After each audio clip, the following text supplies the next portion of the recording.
All righty, welcome. I am Heather Pierce Campbell, the legal website warrior. Welcome to another episode of Guts, Grit, and Great Business. Today, I am super excited to welcome my friend Lisa Manyon. And Lisa, I should have asked, is that how you pronounce your last name? It is, yes. Okay, awesome. I am super excited to welcome my friend Lisa Manyon. Lisa is just south of me in Oregon. We're practically neighbors, I joke, but she's actually in Ashland, Oregon. And we connected a few months ago now. It was, I think, pre-holidays. And I just thought Lisa would be such a fabulous guest. She has got an area of expertise that everybody who I serve needs, right? It's about messaging, it's about copywriting, how we use language to show up in our business and really express ourselves and connect with our ideal people. And Lisa's got a unique take on that. So you're going to love to connect with Lisa today. For those of you that don't know her, Lisa is the business marketing architect and president of Right On Creative. She pioneered the simple three-step challenge, solution, invitation framework to create marketing messages with integrity by focusing on passion points instead of pain points. I know that when I heard that, it felt like a breath of fresh air. Lisa's strategies help you reverse engineer your most powerful solutions into profitable revenue streams known to produce $1 million results. Her philosophies are featured in Inc. magazine and multiple #1 best-selling books, including Wonder Women, How Western Women Will Save the World. Lisa received the People's Choice Award at the California Women's Conference and offers free business building resources on her award-winning blog at rightoncreative.com.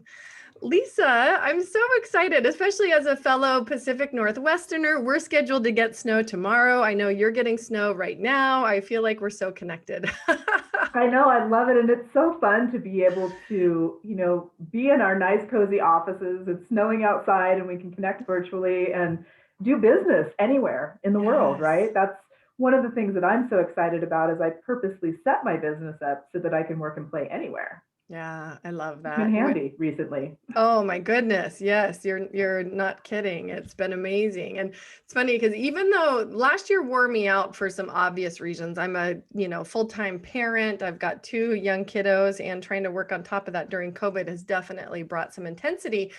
But when everybody else by the end of the year was all zoomed out based on, connecting too much with I was not like the connection and the being able to essentially escape my home, escape my life for a few minutes and connect with other people. Like it didn't get old to me and it still doesn't. So I'm super excited to have you here. And I'm really excited about our conversation because I know you've got a really unique perspective on what you do and how you teach people in the world of, entrepreneurship and business building, and you bring your unique approach to that.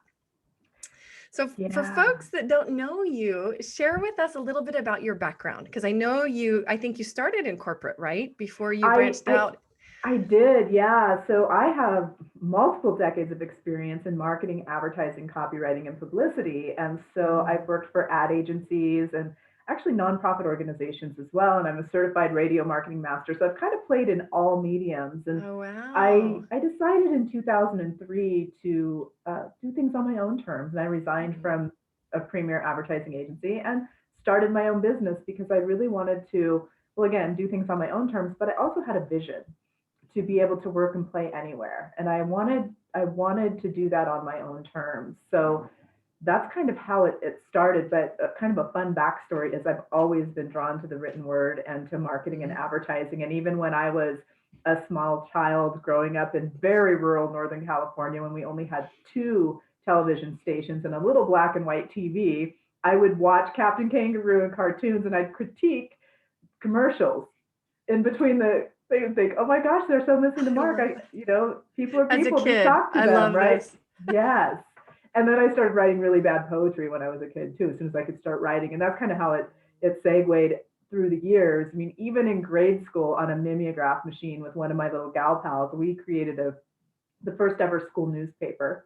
And we even had an advice column in it. So it's kind of fun. And then I continued to just grow and learn in the marketing and the writing arenas in high school, I was the ads manager for our school paper, the Pepper Box, and I was also one of the lead reporters. So I've always played, Mm. with words and with marketing and advertising in some way. And then, of course, Mm. been running my business now for, gosh, over 17 years, which seems really wild to me today.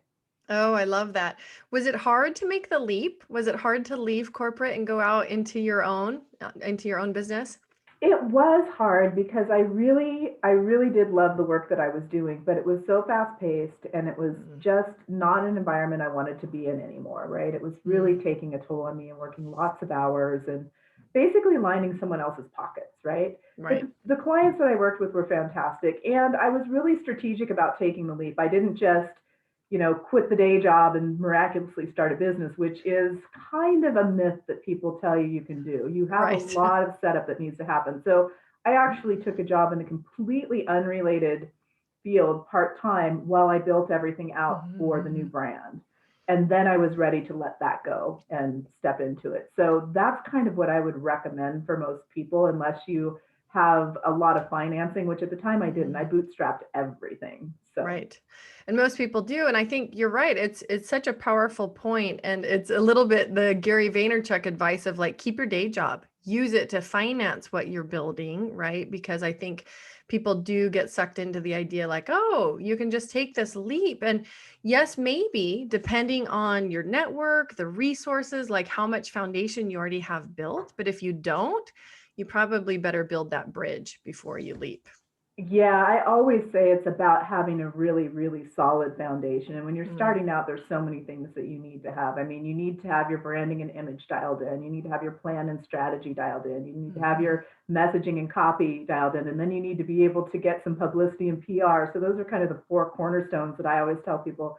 If you've got those dialed in, you're good. But if you're only focusing on one of them, you're not going to have that solid foundation to move forward. And of course, there's a ton of different nuances in each of those areas too. So it's really not for the faint of heart. I'm not trying to discourage anyone. I'm just saying have a plan and work it. Don't just kamikaze out there and say, hey, I'm gonna. Right. No, I love that because otherwise the alternative is that some people, if they've got a false impression of what it takes, I think they can be hit pretty hard in the face with reality of having to build that stuff on the fly. And if you don't have the time to do it thoughtfully, it can be a big disservice, right? So, Totally. And what people often don't realize is, they want to start their business because they've got a certain magic that they want to get out into the world. mhm. And I'm all for that. I'm like, yes, let's make your magic. But there's always two jobs when you own a business. It's making your magic and it's marketing your magic. And the marketing piece takes a lot of time to build up and to get in place as well. And what happens is then people get so overwhelmed with the marketing that they're not even focusing on their magic and they're wondering why they Yes. started it in the first place. So factor in like, are you good at that? Can you do it? Luckily, I came from that background, so I could easily navigate that. However, not everyone else has that knowledge and skill set. So I highly recommend planning that and looking and saying, oh, maybe I need to hire someone to do that for me Mm. because otherwise you could be in for some serious trial and error. Yeah, well, and it's such a great, I mean, you saying there's two things you need to do in your business. It's a great reminder. And I've said this before, I've shared this little story before, but there was a business conference I went to really early on in the early phases of building my second business. I remember somebody from stage saying, asking an audience of several hundred people, what business are you in? Right. And of course, they got 100 different answers. And they were like, no, you are all in the marketing business, right? And you just Mm-hmm. happen to be doing that in your unique niche. And it's so true. And I think we often get it backwards, right? And you're right that if we don't know marketing, we don't like it ends up being kind of a painful journey for some people to figure that out. Well, and people don't understand. I recently had a colleague say to me, hey, I've got this great book, but actually multiple books, but they're not selling. And I said, well, I'm great. Are you asking people to buy it? Well, I just published it. Aren't people going to buy? Like, no. Like, well, how often? I'm like, It always. doesn't sell itself? What? I build the thing and it doesn't sell itself? I know. Yeah, but really, there's a lot of confusion around that and Mhm. how everything, like every revenue stream that you have, often needs its own plan and strategy because sometimes There's specific offerings that you have that are built for well-established people who already have a team in place and can execute things. And if you were to market to someone just starting out that same service, it wouldn't be of service to them. So you've got to be really careful about your messaging and your strategy and all of that fun stuff. Absolutely. Absolutely. Well, and I know even for people that do know marketing, like you've got a unique take on what doesn't work in traditional copywriting and marketing, right? Do you want to share with us why you think that some of the traditional formulas don't work? Sure. Well, everything that was taught when I was first starting out was all very pain point oriented. And Mm, so when I resigned from the ad agency, started my own business, I actually had a non-compete as well, which is kind of a legal thing. So in my local area, I couldn't make my magic. So I thought, well, let's just go global. So I started studying with some of the top copywriters and marketers out there because I wanted to expand my toolkit. I'd been doing, yeah. Madison Avenue style advertising through an advertising agency. And so I wanted to look into direct response and all that jazz. And while everyone was teaching this pain point marketing using the problem, agitate, and solve approach, and I will say this, it can work. Hmm. However, what happens when you poke at those pain points, it kind of manipulates the sale. It feels icky. And I always say if something doesn't feel right, it's probably not right. The other thing that I found is that approach perpetuates buyer's remorse Mm, and escalates return rates and chargebacks, which is not a fun place to be. It also doesn't necessarily support long-term business sustainability. So I made some mm, very subtle shifts in that. And instead of focusing on the pain points and drawing people into the despair and really agitating their angst, I focus on the passion points and painting a picture of where they want to be and how their life can be once they experience my products or services or the products and services of my clients, right? So I use the challenge, solution, and invitation framework where, yes, we need to know the problem, but we don't have to poke at pain points. We can meet people with empathy and understanding mm. and then roll into our solution, which is whatever our magic might be. And within the solution, you also want to illustrate your value proposition, and you can do that with case studies and testimonials and fun things like that, statistics, stories, anecdotes, whatever that might be. So you're positioning yourself within your solution to be the natural choice. And by the time you get to the invitation, which is really just what it is, often people call it a call to action, it's Mhm. just like, hey, would you like to take the next step? And it makes it really seamless. You can do it with grace and ease. And the beauty of it is people think that marketing and sales are these difficult, strange things. It's interesting the relationship that people have with them. They're both all about building relationships. And this values-based challenge, solution, and invitation framework does just that. It's meeting people where they are. Again, Mhm. that empathy and understanding is big. Owning your magic, being able to back it up though. It's not Mhm. like, hey, look, I'm magical. How can you what kind of results have you given? What can you really do for me? And then excellent, illustrate that and then, hey, would you like to take the next step? It's just that simple. And it cracks me up because I think, why didn't someone else, you know, say this before I said it, And for a long time, I didn't even step out and say it because I thought, who am I to question what everyone else is doing, especially, at that time I was starting out, so I'm like the big gurus because I was the new Yeah. kid on the block. Yeah. Well, it's interesting you say that piece about pain because even when I was learning business, I remember, and I can't remember who I was learning from at the time, but I remember them saying, you're either selling an aspirin or a vitamin, right? And the aspirin is going to sell 80% of the time and the vitamin is going to sell 20% of the time. And I thought, oh, interesting. So you really do. Like in my head, I was thinking like, okay, well, this is just how it works. You have to have a conversation about the pain and sell them an aspirin. Well, what's so interesting that you say that, because when I first started talking about this, I posted about it on one of my social channels, and a gentleman chimed in, and he was just not excited about me talking about passion points. And he's just like going off about how I'm just kind of spouting BS and all of this stuff, and that 80% of the population will move away from pain, whereas 20% will move towards it. I'm like, Yes. hey, cool. I want the 20% that are tapped in and that are ready to really look at the possibilities and the passion points and do business with integrity. So bring it. We've got a very large population. 20% of that is more than enough for me. I love that. I love that perspective because one of my questions was going to be, what do you say to the people that are really firm believers in that you have to really talk about people's pain? Because this ratio, of people doing what they can to avoid pain or get out of pain, like I wonder if it's just part of kind of human nature, how people are wired. Well, partially human nature and partially brainwashing, because Mm, basically, and then I know that sounds kind of harsh, but that's basically what it is, right? playing So, on those fear triggers. and it's all that we've been taught. Even the people Mm, who are teaching pain points don't even often realize what they're doing. And in conversation, they'll go, well, what are your ideal clients' pain points? So, what I have to say about all of that is that it's just not necessary. It can work. mm, And those people who don't buy into what I'm saying, that's cool because it's my truth and they don't have to. And I have a very different stance on overcoming objections. I think you should never overcome an objection. I think if people are mm, not absolutely aligned with you, they shouldn't be doing business with you. And if you have to convince them to do business with you, I don't think any good can come of that relationship, quite frankly, mm-hmm, for long-term business sustainability. And that's what I'm always focused on. mm, So when people come to me and say, well, how can I overcome these objections? And it's usually time, money, different things like that. It's like, look, if yeah. you have to convince someone to spend the money with you, they're not ready to spend the money with you.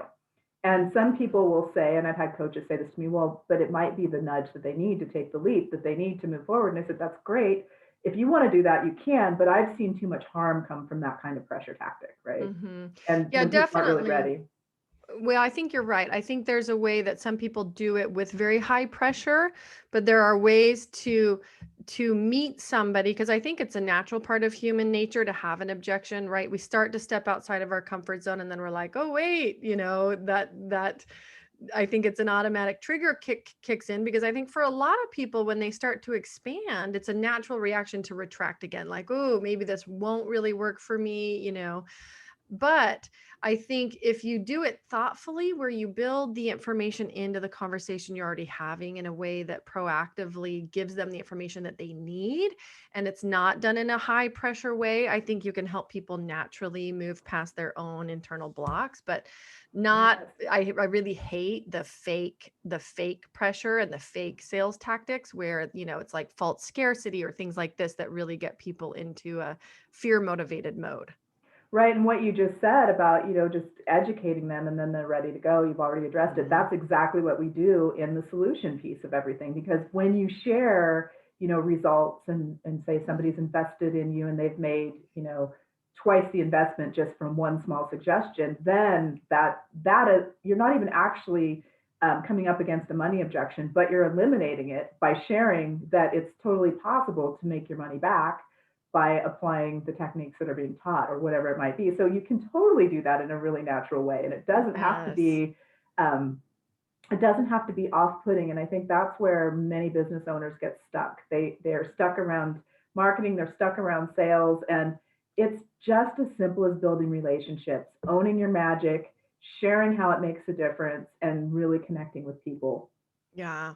Well, I think there's so much there that we could unpack. I was having another conversation with a friend recently, especially about and I think it's probably really easy for somebody like you to spot this when people are following formulas, like things are very formulaic, like presentations from stage, webinar formulas, and you can see it totally different content, totally different person delivering, and they're following the exact same formula to get people moved from, A to B to C. But it feels robotic many times, right? And Yes. that's why I say I don't do formulas or paint by numbers or cookie cutter Mm, things. What I love about the values-based challenge solution invitation framework is it's a framework. It's completely yeah. customizable for your business because you've got to infuse your own energy into it, right? And if you're following someone else's script, it can work. Again, I'm not saying it can't work. Hmm. However, I think the people that you really want to connect with the real you and the truth that's coming from your heart and soul and the heart and soul of your business. I love that. Yes, and I agree that that type of connection, and While it may take a little more time, like I've seen people who do that well, do what you're talking about, where it's not a high pressure sales tactic. They're really focused on helping somebody make the right decision for them or their business, right? And they care more about that it's the right decision than it's the decision to say yes to their particular offer. And you spot the difference when you see somebody really putting forward their ideas and their solutions into the marketplace from that point of integrity and commitment to the journey of the person or the client versus just trying to get, 80% of the room to say yes. Exactly. So, in addition to, because it sounds like your formula is unique, I really love the idea of the invitation. I think that, like, it just feels so much better, right? Talk to us a little bit about that piece, like the invitation piece. Yeah, well, so many people in marketing, especially direct sales, are very hard sell. And even call to action, it's a standard term and it works, but the invitation is just so much friendlier because Mhm. there's also no risk with an invitation, right? And this is what I always tell people who are afraid to ask. You're no better off or no worse off if someone says no. If you don't ask, you're going to stay stuck. Yeah. But being able to invite is so crucial. And when you've already laid that foundation by sharing, acknowledging a challenge with empathy and understanding, and then sharing how you can help, and then just, hey, Mhm. would you like to play? It can be that simple. It doesn't have to be buy now, or if you don't make a decision in the next 60 seconds, I can never talk to you about this again, kind of thing, right? Right. Which feels so gross. It does feel gross. Yeah, and even the word invitation, it feels easier. It feel like I anticipated that it would feel like something that somebody who's not real comfortable with sales or traditional marketing or any of that, that they could ease themselves into the place of being like, "Oh yeah, an invitation actually feels nice to give, and to the recipient feels nice to receive compared to what a lot of people get in the marketplace." It's so true. And just the energy of words, which I love getting into. I mean, we could probably talk about that for hours, but the energy of an invitation is beautiful like that. Whereas the knowing you have to make an ask or make a sale or include a call to action, then the fear comes up in many people. They're like, oh my gosh, Yes. but I can't sell or I can't do that. Well, you don't really have to do any of that. You just have to be you, stand behind your brand, be really confident in what you have to offer, showcase your results, and extend that friendly invitation. And it will make it so much easier. I promise. Well, and the thing that I love, even about that word invitation and the thought, like the way that you just expressed that and the thoughtfulness that goes into being careful with our words. Like, I have a friend who, in the JV space, he teaches people how to create successful joint ventures, right? And he's very different compared to other people in the space that teach this stuff. But he says, like, I don't let people do a JV pitch. And I teach them. That's not what they're here to do. When we teach people how to participate in the process the right way, it's an invitation.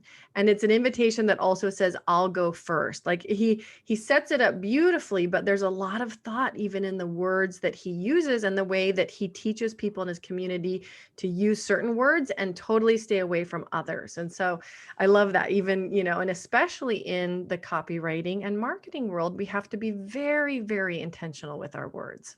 We do, because really our words are our honor. And so think about that. When people started, before I even named my framework, which is another story in and of itself, I was just doing it intuitively, and people were coming to me and they were saying, Lisa, I don't understand. I've hired this big copywriter or this sales coach or whatever, and got all the pain points mapped out, and nobody's buying. And I'd take a look at it with them and I'd say, okay, cool. So what formula are you using here? And of course, it was problem, agitate, and solve. I'm like, well, how do you feel about these pain points when you read them? And they would stop and realize, oh my gosh, this isn't even in alignment with my values. I'm Hmm. doing something that would completely turn me off. So no wonder my ideal clients are turned off and this isn't Right. actually working. So just some small shifts could make really big impact. But that's when I knew I was really onto something, because I had hundreds and hundreds of people coming my way and saying, can you help us do whatever this is that you're doing? It was so funny because at that point I hadn't even named it yet. And once I named it and people could wrap their minds around the framework, they're like, oh, that's what you're doing. Brilliant. Now we can do it Right, too. right. So helpful. Well, and I think it's such a powerful reminder, regardless of the industry that we are in, each of us are in, to really pay careful attention to industry lingo, industry speak. Like an example comes to mind. I used to be a photographer, and it bothered me to no end that photographers would call like a portrait session a shoot. Like, oh, I've got a shoot scheduled for or whatever, and use that language with their clients. Like it just felt so like, really? You have a shoot? Like versus, a portrait creation session or whatever else you wanted to call it. And I just remember like thinking we have to be so careful industry to industry what we adopt as our own if it really doesn't fit for us or doesn't serve our business or really mesh well with our clients. And so being very Yes. cognizant of that, I think, is super important. It's so true. It's funny because I was working with a client that was launching new things, but they always wanted to say in their content, we're launching this. I said, people don't care. They just want to know what it's going to do for you. They don't care that it's a big launch. So big launch is this internal thing that we're all doing Right. and dealing with. But the person reading the content does not care. They want to know what's in it for them, how it's going to Mm. help them. So stop that. Like announcing our big launch, who cares? What's it going to do for me? So that was one of my pet peeves. I was like, don't use that language. No, it's so true. That's a great example. Like you have to remember who you're talking with. And while it might be appropriate to say launch with your JV partner, Right. really is irrelevant to the end consumer. Exactly. And I think we get so close to our own businesses and our own industry jargon that it's easy to, share things and not even think about it. And that's happened even with the pain point stuff. I hear people who are very conscious in theory, and they're just without a second thought because it's kind of become second nature. They'll just say, well, what's your client's pain point? And they just use it in a conversation like it's, something that should be in an everyday conversation, which of course I don't think it should be. And so it drives me insane when I watch people doing that because they don't even realize it. They've been so conditioned to think that that's the only way to do things. And when people have made the shift from the pain points to the passion points, it's amazing the difference in how they naturally attract and draw who they're meant to serve. Yeah, no, I love that. Well, and I would imagine that for somebody that is connecting with a message about like a passion point where you can be versus where you are, that those people are going to be more inherently motivated to actually continue with the support or the service or actually have it do some good in their life versus just temporarily wanting to get away from pain. Exactly. Yeah, that's why I always go back to long-term sustainability. It's completely possible. Yeah. I'm still rolling after 17 years. Of course, I evolved and we all do, but that's great. Everyone has the opportunity to try this and see how it works. I love that. Well, and I know we've spent a lot of time around copy and language. In addition to copy, which is on a lot of people's mind, I mean, we're in the midst of COVID, we're all online, we're developing websites or new landing page, you know what I mean? There's a lot that's happening involving copy. What else, though, do people need to have in place to market effectively? The strategy, hands down. I always say two Mm. things will never go out of style: your message and your strategy. And you can pivot in any climate, Mhm. in any arena when you're very clear on both of those things, right? And your strategy may change and I'm really always very clear, and your messaging may evolve as well. Mm. Typically does as we grow and evolve as people and our clients grow and evolve. But when you're really clear and solid in what you're sharing and you've got that strategy in place, you're unstoppable. The Mm. key is to put that plan in place and to work it and to test and measure and monitor and make sure that it's working for you as well. But so many people forget that part. They just see, Mm. oh my gosh, I need to put a website up, for example. And they do that, but then they're surprised that they're not getting traffic. Well, okay, how are you going Mm. to drive traffic? Are you blogging to get organic reach, or are you doing pay-per-click ads, or what are you doing to get people there? So people miss that, and I'm still amazed at how many people miss, especially even just going back to websites again. You've got an overall site strategy and an individual page strategy, and so many people miss the invitation on each of those individual pages. And you Mm. go there and you're reading about all these wonderful things, and there's no invitation. It's like, great, they're just going to disappear and go back into the abyss. So Yeah. there's really, I can't stress enough how important having a really clear plan and strategy in place is. And it sounds like for literally every piece of what you're building, knowing where it fits, knowing what is happening, what the next step is for your website visitor or your client, what gets in the way of people being able to create successful strategies? Is it just so overwhelming that they don't start? Are they getting the wrong advice? Like, what do you see when it comes to people really being thoughtful about their websites and the flow and the strategy that should support all of that? All of the above, but especially Mhm. overwhelm. Yeah. I think people get so single focused. I mean, I know when people come my way for help with their websites from scratch, which is always a good thing. Unfortunately, a lot of people come my way after they've worked with others and are like, well, It's "This not isn't working. What do I working. do? Fix Yep. me!" And I'm like, "Okay, we can do that too." But um, they're just overwhelmed because first of all, you've got to choose your web designer. Who's are you going to do, specialty coding? Do you need a coder? Do you know how to do it yourself? Are you going to hire that out? Who's going to write your copy? What do you I want get it to do? Are overwhelmed you going to just hearing this, right? I Like, know. Are you ah. going to do e-commerce? Are you not going to do e-commerce? What, like, is it going to be a landing page? Is it going to be a full site? Like, there's so many pieces. So right there, no wonder people get overwhelmed, which is why I just like to step them through it and walk them through it and have a whole process for that too. But with everything, and you touched on this, we have to have a plan and strategy for everything, for not only our entire business brand, but our individual products and services. Yeah. Yeah, absolutely. Well, and I could also see where, especially with an online strategy to connect all the dots, people are thinking like, okay, I have to have somebody help me write my copy. That's probably different than who's building out the site. It's like being a project manager, right, on It a really really sizable is. project. Yeah, and some people, I use the example of, the website's up and nobody's coming to it because you're not driving traffic. But the same thing happens when people build courses and do different things like that. They're like, okay, I've built this great course. Now I'm going to make a ton of sales. Not unless you create the joint venture partnerships Yes. or, have built your platform and already have a community of people. Often people will call that your email list. I like to call it a community because people are not numbers, they're actually people. And so yeah, there's just a lot of different layers, and I don't want that to deter anyone. Like definitely do it, Yeah. but give it some serious thought and consideration, and make sure you have that plan in place, and make sure that you're making the right choices too. I mean, I think that's something that we would both agree on. Do your due diligence. Yes, look at testimonials on the website, but see if you can talk to a couple of those clients. Yeah. Like don't just take everything at face value. I've done that before and lost lots of money because I was like, oh, this sounds great. This person looks like they've got great testimonials. They can help me with this thing. And thousands of Yeah. dollars later, they couldn't actually help me with that thing. So, Yeah, that's a good point. Really yeah, it's doing your just due important. diligence before you hire. Yeah, because it's expensive. I mean, having a website redesign or working with somebody like at your level of copywriting and marketing, to the folks who have already built out some stuff online, right? So the portion of our audience who are, they've been in business long enough, they know what they're doing, but they're hearing you now and going, "Oh my gosh, I haven't approached each of my pages with this level of thoughtfulness." What do you say to those folks? Like, where do they start in reevaluating what they already have, and trying to figure out either how to improve it, how to revamp it? Yeah. Well, I mean, of course, they could always work with me. However, they could Mhm, also just take a look at, okay, what's my overall site strategy? Visit each of your pages. What is the mhm. strategy for each page? Like, for example, the about page is where I see missing opportunities the most.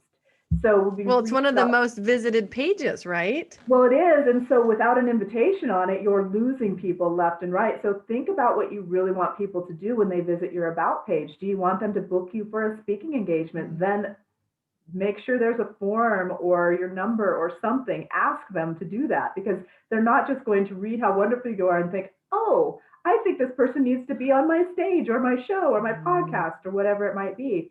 Or you might want them to book a specific session with you. Ask for that as well. And people are reluctant to do that. I think it's still because of that fear around sales and the ask, but it's just an invitation. And if we don't invite them, they're never going to take that action. So, well, Yeah. I wouldn't say never, but it's going to take them a lot longer. So just ask, invite. Oh, I love that. That's such a gem. I mean, we don't get anywhere without asking. And I agree. No.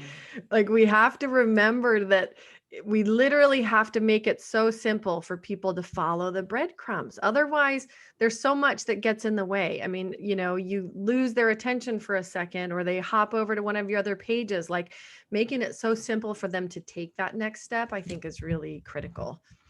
Yeah. So I know that your approach and your philosophies when it comes to copywriting and marketing have gotten quite a bit of attention. Talk to us about how that got started. Well, this is a fun story because I remember I was saying that I hadn't named it for a very long time, and I was featured on the cover of Aspire magazine many years ago. And so the editor, the publisher said, "Well, Lisa, I also need you to write something about your Your philosophies and what approach. you're doing." And I was like, "Ooh, okay." Because I've just been doing it intuitively. But that's when I named it. I was like, "Oh, it really is the challenge, solution, and invitation framework. It's just what I had been doing all Mm, along." But I have to tell you, the importance of naming it and claiming it is incredible, because then people were able to grasp it and understand, oh, okay, that's what she's doing. So yeah. it really took on a life of its own once it was named, because then I was featured in Inc. magazine and multiple number one best-selling books. I haven't completed mine yet, but that's in the works. And people just reached out to me and said, "Gosh, we love what you're doing. Can we feature you in our books?" I'm like, "Sure," because they're all number one bestsellers, and that just gives me additional exposure. So, being the marketer I am, of course I jumped on those opportunities. So my point with all of this is not to really talk too much about, my accolades and all of that, but more to say, when you name it and claim it, it really does make a difference. Yeah. And you can be working your magic for a very long time, but when you put it in a type of framework that people can fully understand, you're going to get a lot more traction. Oh, I mean, that is, I think, a huge takeaway from this whole conversation. If other people don't do anything else, I think understanding the importance of what you've just said cannot be underrated, because you're right. It's the difference between somebody like continuing to do great work with their clients, but starting to get attention for it, having people actually have that brand recognition and the ability to point an arrow at a system or something that has a label or has a name is so much easier once you've created that. It totally is. I mean, it's how I got on the stage at the California Women's Conference, by winning the People's Choice Award. It was engaging people with the philosophies on the website, and I got more engagement than anyone else. And then they invited me to speak about it. So it's like, that's so fantastic. It Yeah. really, it just shows you how, when you own it and you're really coming from that place of true values and service, that the sky really is the limit. But have your plan and strategy in Yes. place, and be very clear on your message. But again, your message will evolve. So if people are listening and they haven't quite named what they're doing, if they've got a process or whatever that is, it'll happen. But just know that, keep in mind that it will catapult things more quickly Mm. once you do that. Totally, totally. Well, and I remember doing that to a piece. I do a lot of upfront education, right? My goal is, and I tell people to break the black box legal model so that entrepreneurs can begin to understand the legal framework that they're operating in and make a decision about their legal needs from a place of empowerment, not from a place of fear, not from a place of being pushed into it because their business coach is telling them something, or they heard through the grapevine that they need to be doing X instead of Y. And if they have the whole map, then they can see where they're at on that map and go, oh, here's why it makes sense for me to do this step next, right? I finally put a label to that framework. I put things in buckets. I really categorized them. And I remember doing that presentation and at a friend's event, which was a very high level mastermind. And, he's come back to me numerous times and been like, will you present that system, that framework again? Like, this group of people need it. But it was so much more memorable once I put it in a container. It really is. It's mind blowing, honestly, Yeah. and it simply does take on a life of its own. It's wild. And so from there, I continue to be invited on podcasts like this one, and I'm delighted to be here. And it's because two things will never go out of style: your message and your strategy. So, Yeah. dial that in and keep at it, and anyone can achieve success. I totally believe that. I love that. Well, and so Lisa, for folks that are listening, where do you like to connect? If somebody wants to find you online, check out your work, look at more of your tips. I mean, you're obviously a wealth of knowledge in this area. Where would you like to direct people to? I would love for them to go to my website, which is Write on Creative, as if you're writing, WRIT, writeoncreative.com. Mhm. And there's all kinds of information there. There are free resources on my blog. I still offer my copywriting action plan to help people apply the challenge, solution, and invitation framework, plus learn 7 pro tips to improve Mm. their content, which is really helpful. Been told I should be selling it, but I'm giving it away as long as you trust me with your email address. And I promise you, I will only send you relevant tips and resources. And then also, when people join the Right On Creative community, which is what happens when you trust me with your email Mm. address, you can schedule a 15-minute complimentary get connected call with me to see if we are a good fit, if there's something I can help you with. And of course, you get the copywriting action plan. And there's a section on my blog called the Ask Lisa section. So if you just have a quick question, submit it. And often I'll turn that into a blog post because everyone's questions, the answers help everyone. And Yeah. so I love that. That's really fun. It's a great way to engage. Oh, wow. So many great resources. So if you're still listening, be sure to visit Lisa. You can find this link and others to connect with her on social media at the show notes page, which is legalwebsitewarrior.com/podcast. Lisa, it's been such a joy to have you here. Before we go, one last question. What either action steps or takeaways do you want our listeners to have today? I think just the best advice is to be true to you. If something doesn't Mm. feel right, it's probably not right. It's totally okay to, question everything, break the trance, challenge the status quo, and engage critical thinking and do things on your own terms. Oh, that is, yeah, mic drop, folks. You heard it here. I love that. Like, if it does not fit, it doesn't fit, and pay attention to those signals. And I love that you are here in the marketplace helping people really connect with their authentic mission and voice and do things in a way that really feels in alignment with their values. So important. It really is. Thank you for having me. It's been Of fun. course. Oh, it's been great to have you. Well, Lisa, take good care. Again, thank you for joining us today, and I hope to connect again very soon.